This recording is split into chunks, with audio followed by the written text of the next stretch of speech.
Hi guys, நீங்கள் space exploration ரொம்ப விரும்புகிறீங்களா?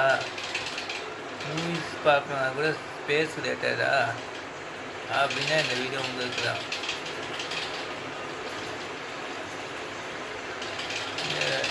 இப்போ உள்ள இப்போ இந்த காலகட்டத்தில் உள்ள படங்கள் அப்படிங்கிறது மட்டும் இல்லாமல் அந்த காலத்துலேயே அது நம்ம இந்தியன் லாங்குவேஜஸில் 2 மூவிஸ் வந்திருக்கு.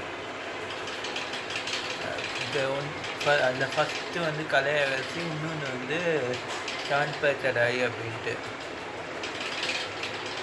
பட் ரெண்டுமே வந்து பிளாக் கிரே ஸ்கேலு. ஸோ நிறைய பேருக்கு பிடிக்குமான்னு தெரில. ஸோ அப்படியே இருந்தாலும் பிடிச்சாலும் வந்து கிரே ஸ்கேலுங்கிறதுனால இடத்துல எது ஸ்பேஸ் எது டிஃப்ரென்ஷியேட் பண்ணது கஷ்டம். சரி, ஓகே. இந்த மூவிஸ் யூடியூப்பில் தான் இருக்குது. லிங்க் டிஸ்கிரிப்ஷனில் கமெண்ட்லேயும் பின் பண்ணுறேன். டெஃபினட்டாக இப்போ இன்ட்ரெஸ்ட் இருக்கிறவங்க செக் அவுட் பண்ணி பாருங்கள். நெக்ஸ்ட் வீடியோ சந்திப்போம். பாய். அண்ட் மறக்காமல் வீடியோ இப்போ லைக் போட்டு படம் எப்படி இருக்குன்னு கமெண்ட் பண்ணுங்கள். பார்த்தீங்கன்னா தென் நம்ம சேனலுக்கு சப்ஸ்கிரைப் பண்ணிடுங்க. அப்படியே இந்த பேர் இருக்காங்க டச்